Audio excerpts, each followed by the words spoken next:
Hello and welcome to Lunchtime Topics. I'm your host, Kate Lance with the Creative Coast. Lunchtime Topics is a program of the Creative Coast, which is a 501c3 nonprofit here in Savannah, Georgia. And we are funded by the City of Savannah and the Savannah Economic Development Authority. We exist to catalyze the innovation economy, and you can learn more about our programs, our social and educational programs at www.thecreativecoast.org.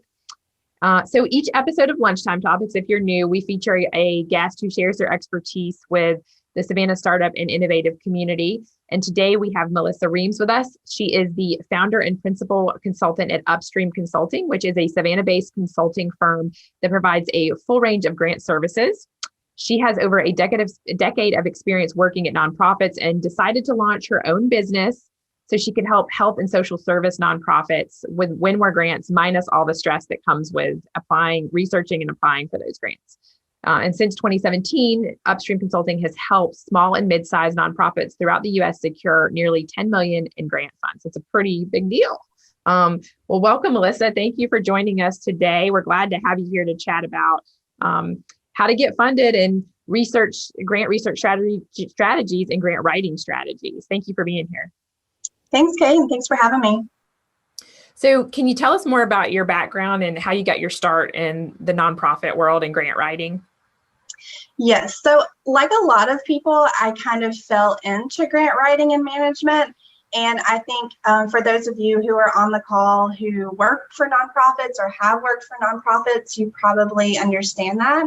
Typically, nonprofits are short-staffed, and so there just simply aren't enough people to dedicate the time to the grant research and the grant writing. So you kind of get a, hey, I need you to do this. So I kind of fell into it.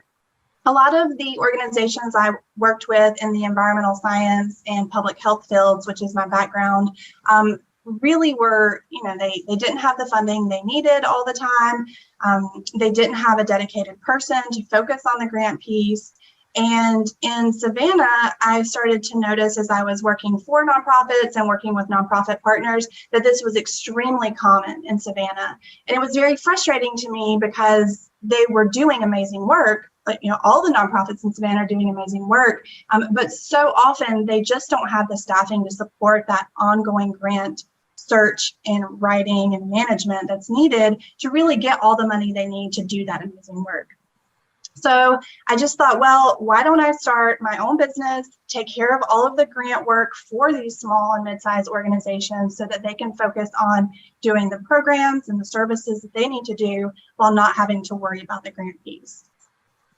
Makes sense. I always say, we're a nonprofit here, as I mentioned. It's just like you're just trying to keep the plate spinning without falling. So yeah. You take your hand off one plate and to go do something else, and you got to run back in a minute. So having somebody to help with that is huge. I know that even just looking into grants, sometimes we keep going, we've got to go look at Grant Station or this website or that website, and we've got to spend more time doing that, but it can seem hard to get to it.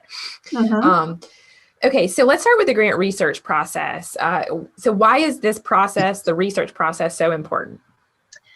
I would say that grant research is actually one of the most important aspects of the whole grants process.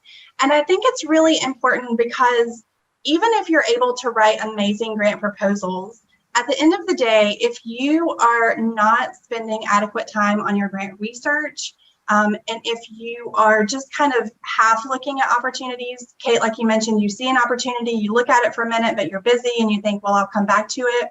So if you're constantly doing that, first of all, you lose a lot of time. It's very easy to miss opportunities since so many grants have hard deadlines. And oftentimes you end up applying to grant funders that really are just not a good fit for your organization. So then you spend all of that time writing that proposal and pulling together all of your grant application materials just to not get funded. And that's frustrating. It can just ruin your morale, right? You're doing all this work, you're applying, and then you're still not getting funded.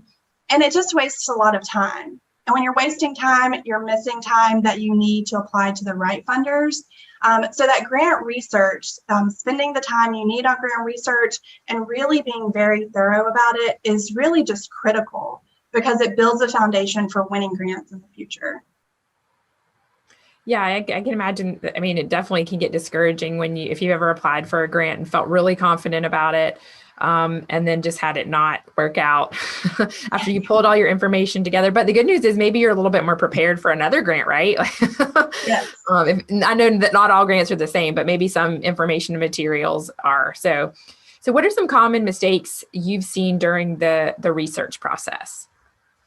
So I would say that there are a few common mistakes that most organizations make when it comes to research. The first mistake people typically make is not really knowing what they need money for. So when I meet people and I tell them what I do, often, and if they work for a nonprofit, typically they say, "Oh, I need grant money." And I always say, "Well, what do you need grant money for?" They look at me kind of funny because obviously they need money and that they need grants because they need money, right? Um, But grants are very specific about what they will cover. And there are general operating grants that are out there, but above and beyond, most grants really are going to be very specific to a project or program. So if you just jump into your grant research without having a really good sense of exactly what you need funding for, so maybe it's an after-school reading program, or maybe your primary care services you offer at your healthcare clinic.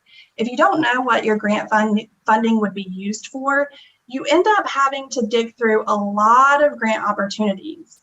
And if you've done some grant research, you probably know that there are thousands, hundreds of thousands of grants out there. And when you're not specific, you end up with a huge pile of grants to look through. And then it just takes way more time. Also, when you're doing that, it makes it harder to find the ones that are a good match for your organization. And so you end up applying to grants that maybe aren't a good match for your organization. So that's the first one. I would say the second big mistake I see is simply not spending the time on the research. So maybe you do it kind of a few minutes when you have a little bit of extra time, or you think, "Oh, I really need to do that grant research," and you might do it for an hour. But really, to do good quality grant research, it can take you up to 30 hours for a single program or project. So if you're not dedicating uninterrupted work time, you're just going to keep doing the same research over and over again, right? You're going to hop on Google, you're going to do a little search for maybe youth grants, then you're going to click on the top 10 results, and then you might come back and do the same thing over again. So you're just spinning your wheels and wasting a lot of time. So I always recommend that organizations block off time for grant research to do their initial research, and then dedicate maybe 2 to 4 hours every month to do some ongoing research, just so you don't miss anything. And then the third mistake I would say people typically make is not fully vetting a potential match. So you see a grant opportunity, it looks pretty good. It looks like, they support the type of work that your nonprofit does, but maybe you get so excited about it that you just start applying without really digging in to see, what types of organizations does this funder typically support? And where do they say they will fund geographically? So maybe they say they'll fund anywhere in the United States. But then taking that a step further, where do they actually fund? So they may say they fund every state, but if you look at their previous grantees, you may find that they really only fund organizations in Texas and Oklahoma. Well, if you're in Georgia, then they're probably not going to fund your organization, even though they say they would technically fund in any state. And then also really looking at those eligibility requirements. That's another piece of vetting a potential funder properly. If there are eligibility requirements, like maybe you must have filed a 990 in the past year, or maybe you have to have a minimum organizational revenue in the past year, then those eligibility criteria, those are set in stone. So don't assume that, well, I don't really meet that, I'm going to apply anyway. You're probably not going to get funded. So make sure that you're doing all of that really good research. So again, you're not wasting time applying to funders that just aren't a match for your organization. Got it. So in terms of the research process, Which websites or platforms do you recommend that nonprofits, subscribe to or follow to stay updated on grant opportunities? What are the top ones you can think of? I think at the end of the day, you really have to find a grant search engine and grant research process that works best for you and your organization. For me, Instrumental is the best grant search engine platform, simply because, well, not simply, they have a lot of features, but they allow you to look for corporate, foundation, and government grant opportunities all in one place. They also have a really great grant management system built into their platform. So not only are you able to find the grant opportunities, you're also able to track when you're going to apply, if you've already applied, if you are awarded or denied, and then any other tasks like maybe you need to send a letter of inquiry.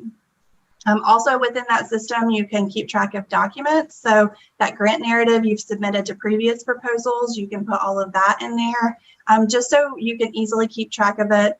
And if you have multiple people working on grants, everybody can see the information in the same place. Kate, you mentioned GrantStation earlier. GrantStation is another great grant research platform. And GrantStation also has a weekly newsletter they'll send out that tells you about a handful of open grants. Upstream Consulting, we have a weekly grant alert that we send out on Fridays, focused specifically on health and social service organization grants. And then, there are a lot of different grant consultants and grant-related organizations that send out the occasional newsletter. So depending on what field your organization is in, so maybe it's education, you might want to look to see what education grant consultants are out there, or maybe large foundations that focus on pulling together grants. They might have a newsletter that they send out. And then beyond that, I think, it's not really a platform, but just being visible in the community is really important, because you really never know when you're going to meet somebody who's passionate about the work your organization does, or know somebody who is maybe on the board of trustees for a local foundation that can help you make that connection. Got it.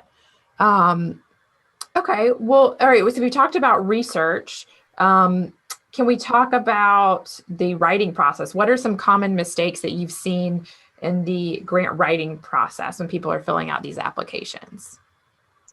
I think one common mistake is not answering the question, which sounds surprising, but I think people get very stressed out about grant writing, especially if they feel like they're not a good grant writer, and they're reading the grant application questions and they come across one that is a little unclear. And quite honestly, a lot of grant application questions are unclear, confusing, and very poorly written. So you see this question, you freak out, and you just start writing anything. And unfortunately, when you do that, you might write really great material, but you're not answering the question. Or maybe you answered the question, but it's so deep in the material that the grant reviewer is never going to be able to find it. So then they just think, well, they didn't really answer the question, so you lose points. Or they just think, well, they're just not really an organization we want to fund at this time. So I think, first of all, don't stress out about writing grants. Even if you feel like you're not a great grant writer, it doesn't matter, or a great writer, it doesn't matter. Anybody can write grants if you just follow the instructions. And when you see a question that's confusing, just sit back and maybe make some bullet points of what you want to include in your response, kind of like an outline, like maybe you did in middle school or high school, and then just start working on the material and then pull it all together. I would also say write first, edit later, because a lot of times these grant application questions have a word limit or a character limit. And I think people get, again, very stressed out about, oh, I want to say this, but I only have 500 words or 100 words. And so they try to edit themselves while they're writing. But just write what you need to write and then edit out at the end. I think another mistake people make with the grant writing process is not being clear. So in high school or college, we're often taught to write very elaborately, right? the teacher or the professor might say, oh, your paper has to be a minimum of 5 pages. So we're so used to just cramming in a bunch of garbage just to get to that 5-page limit.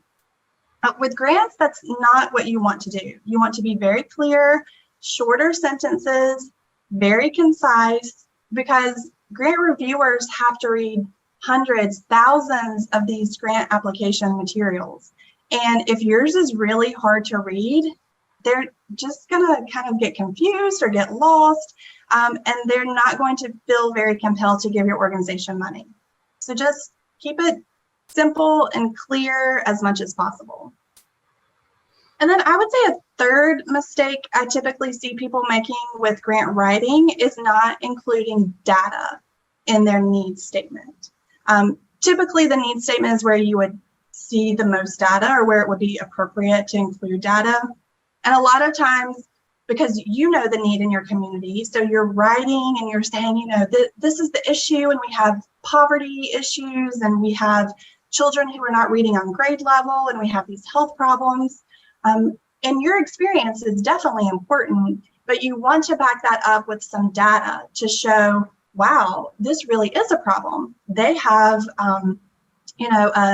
a maternal mortality rate that's 40% higher than the rest of the state, and that state is already the worst in the nation. So those types of facts can help further compel a funder to really want to fund your organization. And within that needs statement, you can also pepper in some quotes from people who have been served by your organization. So you have that human aspect, but don't forget about that data piece. And I think the data piece is where a lot of people kind of forget to pull that in. That makes sense. And that's kind of relevant to someone put a comment in the chat. Mr. Robert said, they have a situation where their city citizens are not very philanthropic. And so they've pushed forward and succeeded without them. But now the citizens see them as a successful organization that doesn't need financial support, and asking for advice here. So they thought that people would support a high profile, successful organization. But I'm thinking about what you're saying and wondering if that can apply. I know this is seems to me more of a marketing thing. But if those are your funders, if you're reaching out to your citizens, it seems like the data would be a pretty important piece, right? Yes, I think the data is a really important piece. And like you said, if you're reaching out to local grant funders, it might be a little bit different than marketing type of information, which you could include on social media channels and newsletters. Not really related to grant writing so much, but maybe kind of changing the messaging a bit to focus on how this is a community issue and it is the community's responsibility to improve the issue that your organization addresses, and maybe you'll get more people bought in. But I agree with you, Jim. I would think people would want to support a very successful organization. That's typically how that works. So you may be able to have some community focus groups to get a sense of why people aren't supporting the organization. It sounds like maybe you have already, but if you haven't, there might be other reasons.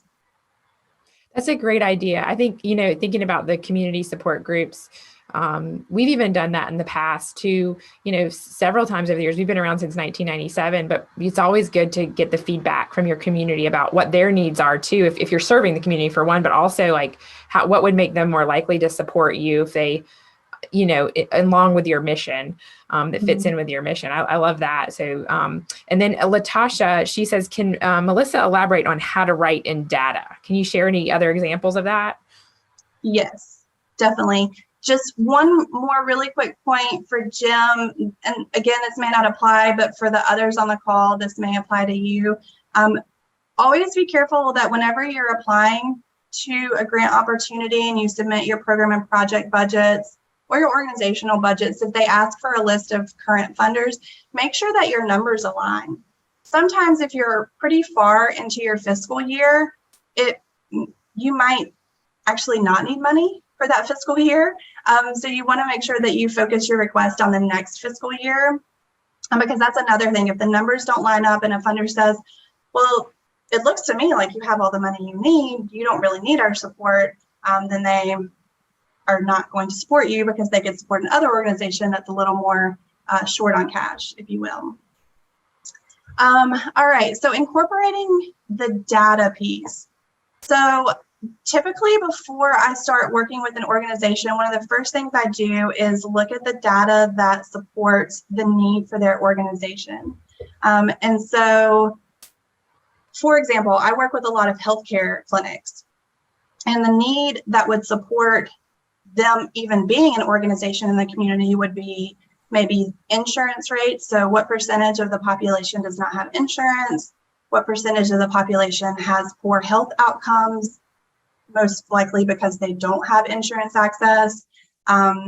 Is it maybe a health professional shortage area? So that means that there aren't enough doctors to meet the community's need.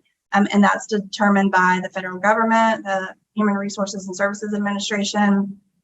So looking at any data that supports the need for your organization doing the work it does.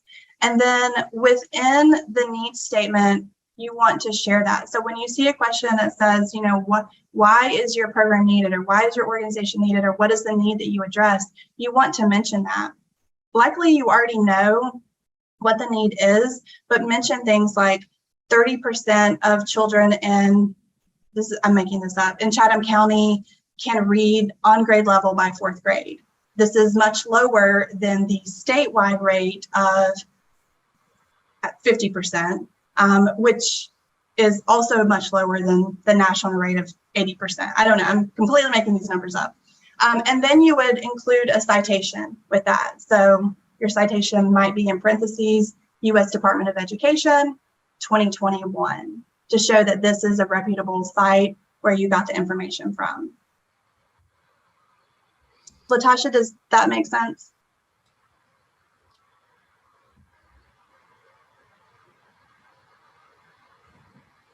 She said, thank you.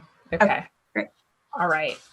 All right. So are there, you kind of already touched on this, but I want to ask the question just to reiterate, are there certain generic funding needs, like operational needs, let me just say this, are there certain generic funding needs that are best to include in a grant application? And if so, what are they? Like things that you could apply for in across any grant? I wouldn't say that there are necessarily generic funding needs that any organization would have or that you would apply to across any grant, but you do want to make sure that you have an established organization budget as well as your program and project budgets. Like I mentioned earlier, most grants are focused only on programs and projects. And oftentimes what I see is that organizations don't have program or project budgets, and when they do, they really are not inclusive of everything it's going to cost you to be successful for this program or project. And a lot of those expenses that are not included in the program budget are often things we think of as overhead or administrative expenses, like your electric bill. But I encourage you, when you're making or editing your program budgets, think about every single expense that is needed to make this program successful. And if you offer counseling services in your building, you have to have electricity to offer those counseling services in the building. So figure out what percentage of the operational time is dedicated to those counseling services. Let's say it's 50%, and include 50% of your electric bill in that program budget, because that is necessary to make a successful program. So think through that for everything. Your supplies, what percentage of your office supplies are going to that program? If there's any transportation costs, make sure you include that in the program. Staff time, if the executive director spends 5% of their time overseeing the program, include 5% of their time in that program budget. So think really carefully about everything that you might have a hard time getting funded elsewhere that really truly does support the program or service that you're seeking out grants for. Okay, so, all right, in terms of connecting with potential funders, do you recommend that applicants reach out to potential funders before the application process to try and build a relationship? and how might one approach that conversation, if so? Yes, definitely. In fact, not reaching out to potential funders is one of the big mistakes people make in their grant research process. If the funder says not to contact them, then don't contact them. But assuming they don't have any limitations, I recommend, if they have a website and email address, reach out to them and ask if you can schedule some time to talk. If they don't, then simply call the number that is available. If they don't have a website, that number should be on their 990 or their tax return, and ask if you can speak with someone about your program. During that call, it's going to be brief unless the funder really is interested and asks a lot of questions. But your goal in that call is simply to introduce your organization, provide a brief overview of what your organization does and the program that you're thinking about proposing in a grant application to this funder. And then really just asking them, is this something that you think the foundation would be interested in funding right now? Ask them directly, because it's possible that they're interested, but they can't fund you right now. So they may recommend you wait until the next year or the next grant cycle. It's also possible that they are never going to fund your organization, or that they might fund your organization, but they're really not going to give out a lot of program grants this year. They're really primarily focused on capital or general operating. So by having that conversation, you get a lot more details about the funder, and you also have a brief opportunity to introduce yourself and make a connection. Keep in mind that at the end of the day, people give money to people. So it's important as often as possible to make those connections, establish those relationships. And if you know people who know trustees or have a relationship with the foundation, ask if they'll introduce you. So, that kind of establishes goodwill, it establishes trust and a relationship, and it makes it more likely that your organization will be funded. Okay, so other than being a time saver, what's the value in outsourcing a nonprofit grant writer versus writing it yourself? Can you break that down for us? I would say sanity, first and foremost.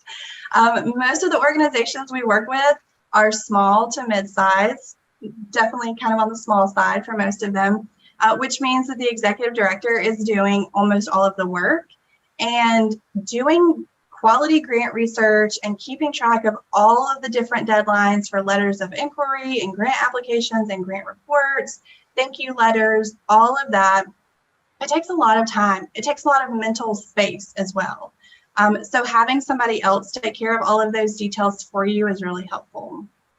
Of course, you could hire someone to do that work, but in my experience, the organizations we work with really don't have the budget for a regular employee. So being able to work with an organization like ours for 6 months, 12 months, or many years, as most of our clients have done, really provides a little bit of flexibility. And if something terrible happens, like you lose a major grant, or the COVID-19 pandemic and all your fundraising events are canceled and you don't have that money anymore, it's much easier to cancel a contract with an outsourced grant writer than it is to fire an employee. So that's definitely a benefit. And I think also having someone who does not work for your organization really helps to clean up the narrative and ensures that everything is clear. So when you know a program and an organization so well, you might write about it in a grant application and you think it's really clear what you do. You think, oh, it's clear, that's exact, I said everything I needed to say. But then if you have somebody who doesn't work for your organization read it, they may look at it and say, I don't understand. Who's doing this work, or what exactly do you do? And how does this objective line up with this program? And I don't see anything in the budget that matches this piece of the program. So really kind of connecting those dots and taking a fresh perspective is always really helpful.